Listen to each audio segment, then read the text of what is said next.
দেশের করিডোর দিয়ে মিয়ানমারে ত্রাণ পাঠানো গেলে রোহিঙ্গা প্রশ্নে জাতিসংঘের কাছ থেকে মিলতে পারে বাড়তি সুবিধা। তবে এক্ষেত্রে দেশটির পরিস্থিতি নিবিড়ভাবে খতিয়ে দেখতে বলছেন বিশ্লেষকেরা। পাশাপাশি দিচ্ছেন ক্ষমতাধর দেশগুলোর সঙ্গে কূটনৈতিক তৎপরতা বাড়ানোর পরামর্শও। টপার ননস্টিক কুকওয়্যারে 5 স্তরের ইউরোপিয়ান স্ট্যান্ডার্ড কোটিং থাকায় খাবার লেগে যায় না। কক্সবাজারে রোহিঙ্গা ক্যাম্প পরিদর্শন করেন জাতিসংঘ মহাসচিব অ্যান্তনিও গুতেরেস। মিয়ানমারের আরাকানে ত্রাণ পাঠাতে বাংলাদেশের মধ্য দিয়ে মানবিক করিডোরের প্রস্তাব দেন তিনি। সাবেক রাষ্ট্রদূত এম হুমায়ুন কবির বলেন, গত 8 বছরে রোহিঙ্গা সংকট সমাধানে সফল হয়নি বাংলাদেশ। এমন অবস্থায় জাতিসংঘ মহাসচিবের প্রস্তাব বিবেচনা করা যেতেই পারে। এটা একটা নতুন এক্সপেরিমেন্ট হতে পারে এই রোহিঙ্গা সমস্যা সমাধানের জন্য। জাতিসংঘের মহাসচিব বিষয়টা নিয়ে আলোচনা করেছেন।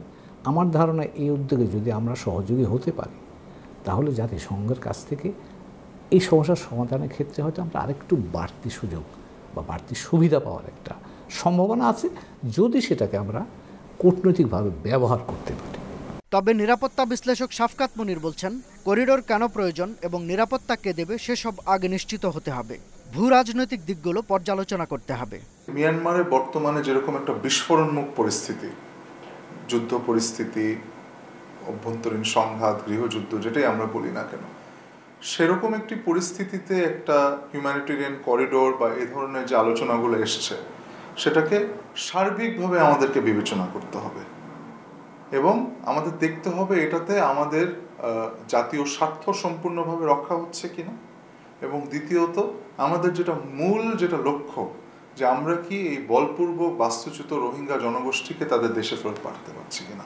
কিন্তু রোহিঙ্গা সংকট সমাধানে জাতিসংঘের ভূমিকার ওপর আস্থা রাখতে পারছেন না আন্তর্জাতিক সম্পর্ক বিশেষজ্ঞ অধ্যাপক ডক্টর ইমতিয়াজ আহমেদ। গুরুত্ব দেওয়া দরকার যেসব দেশ আসলেই ক্ষমতা রাখে, এমনকি আমি যদি বলি যুক্তরাষ্ট্র, ঠিক একইভাবে চীন তো আছেই, আমি মনে করি ভারতও ভূমিকা রাখতে পারে। সেই দেশগুলো আরও গুরুত্বপূর্ণ এই সমাধানের। যার ক্ষমতা খুব একটা নেই তার পিছনে যদি আমি ছুটি, তাহলে যাদের ক্ষমতা আছে তারা হয়তো পিছপা হয়ে যেতে পারে। তারা হয়তো বলবে যে যাক বাংলাদেশ যাচ্ছে জাতিসংঘ, ঠিক আমরা তাহলে আর এই ব্যাপারে আর কোনো নজর দিব না। মানবিক করিডোর নিয়ে বিশেষজ্ঞ ব্যক্তি ও প্রতিষ্ঠানের মত নেয়ার তাগিদ দিয়েছেন বিশেষজ্ঞরা। শাহাদাত স্বপন, ইন্ডিপেন্ডেন্ট নিউজ, ঢাকা।